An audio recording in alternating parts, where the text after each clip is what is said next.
किसने की थी हज यात्रा की शुरुआत? हज पर जाने वाला सबसे पहला यात्री कौन था? इस्लाम धर्म में क्यों है हज का विशेष महत्व? पहले के समय में कैसे जाते थे लोग हज यात्रा पर? मिलेगा आपको इन सभी सवालों का जवाब, बस आप अंत तक बने रहिए।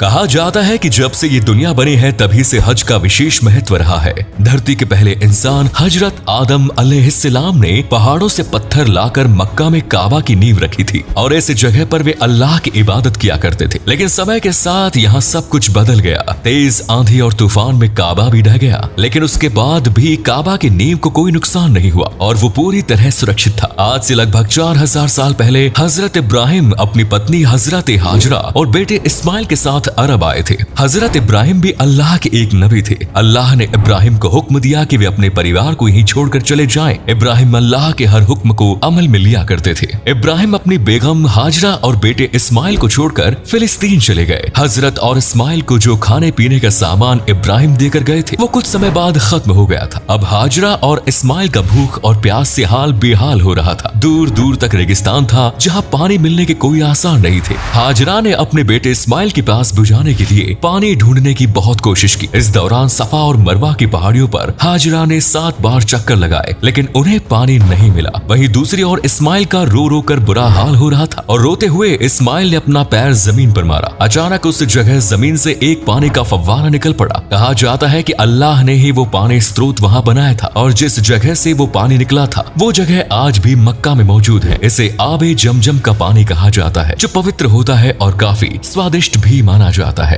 हाजरा और इस्माइल ने वो पानी पीकर अपनी प्यास शांत की और उसके बाद दूर दूर से लोग वो पानी लेने आने लगे। पानी के बदले वे लोग हाजरा और इस्माइल को खाने के लिए कुछ सामान दे दिया करते थे। कुछ दिन बाद इब्राहिम फिलिस्तीन से वापस लौट कर आए और उन्होंने देखा कि हाजरा और इब्राहिम एक आरामदायक जिंदगी जी रहे थे। लेकिन इस बात पर इब्राहिम को ज्यादा हैरानी नहीं हुई, क्योंकि वो अल्लाह के नबी थे और अल्लाह पर उन्हें पूरा विश्वास था। इसके बाद अल्लाह ने इब्राहिम को आदेश दिया कि वे इस जगह पर एक पाक जगह का निर्माण करें जहाँ लोग सजदे में रहकर इबादत कर सके। इब्राहिम ने ऐसा ही किया और एक 96 फीट ऊंचे काबा का निर्माण किया। वो काबा 67 फीट चौड़ा था। इस्लाम धर्म की मानी तो कहा जाता है कि इब्राहिम की लंबाई 27 फीट थी, जो आज के दौर के इंसानों से काफी अधिक हुआ करती थी। इसके अलावा हिंदू और जैन धर्म में भी ये बात कही गई है कि पहले के जमाने में इंसानों की लंबाई आज के इंसानों से कई गुना अधिक हुआ करती थी। काबा का निर्माण पूरा होने के बाद अल्लाह ने एक और हुक्म फरमाया। अल्लाह ने इब्राहिम से कहा कि वे लोगों को हज यात्रा के बारे में बताएं।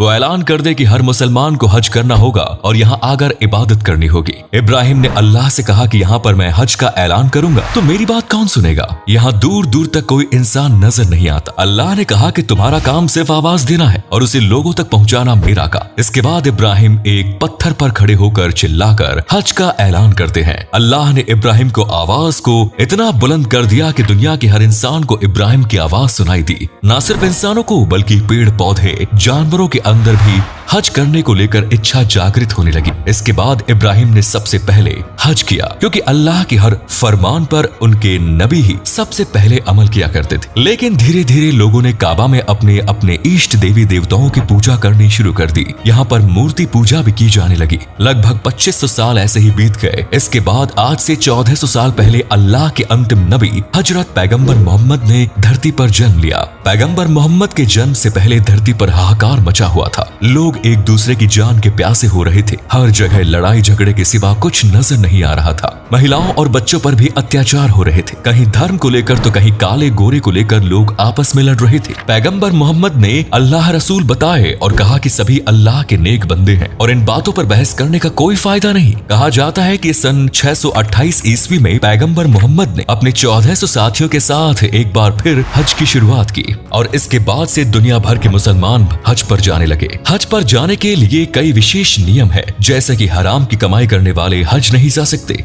जिसने किसी से पैसा उधार ले रखा है वो भी हज जाने के काबिल नहीं है। केवल पाक और सच्चे दिल से अल्लाह की इबादत करने वाले ही हज पर जा सकते हैं। दुनिया भर से लगभग 20 से 25 लाख लोग हर साल हज पर जाते हैं। इस्लामिक कैलेंडर के 12वें महीने धूल हिज्जा की 8 से 12 तारीख के बीच हज की जाती है। इस्लाम धर्म में हर मुसलमान के लिए 5 कर्तव्य बताए गए हैं। कलमा पढ़ना, नमाज पढ़ना, रोजा पढ़ना, हज करना और जकात करना। इसमें से जकात और हज पर जाना सभी के लिए जरूरी नहीं है। जिनकी आर्थिक स्थिति अच्छी अच्छी है, उन्हें जकात और हज जरूर करना चाहिए और बाकी लोग अपने सामर्थ्य के अनुसार इबादत कर सकते हैं और जकात भी कर सकते हैं। आजकल अधिकतर लोग हवाई मार्ग के जरिए ही हज मक्का तक पहुंचते हैं। मक्का के सबसे करीब का एयरपोर्ट जेद्दाह एयरपोर्ट है और उसके आगे का सफर गाड़ी या बस से किया जाता है। लेकिन पहले के समय में लोग ऊंट और बैलगाड़ी के जरिए हज तक पहुंचते थे और अन्य देशों से आने वाले लोग पानी के जहाजों के जरिए समुद्र पार करके हज तक पहुंचा करते थे और आगे का सफर फिर ऊंट के जरिए या पैदल ही किया करते थे। हाल ही में भारत के केरल के रहने वाले शिहाब चित्तूर पैदल हज पर जाने के लिए निकले हैं और इस दौरान वे 8600 किलोमीटर का सफर पैदल तय करके मक्का शरीफ पहुंचेंगे, जहां वे अगले साल होने वाले हज में शामिल होंगे। तो दोस्तों, ये थी हज के इतिहास की पूरी जानकारी। उम्मीद है आपको हमारी ये वीडियो पसंद आई होगी। क्या आप कभी हज पर गए हैं? अगर हाँ तो कमेंट सेक्शन में जरूर बताएं और हज से जुड़ी जानकारी अधिक से अधिक लोगों तक पहुंचाने के लिए वीडियो को लाइक और शेयर करें। धन्यवाद।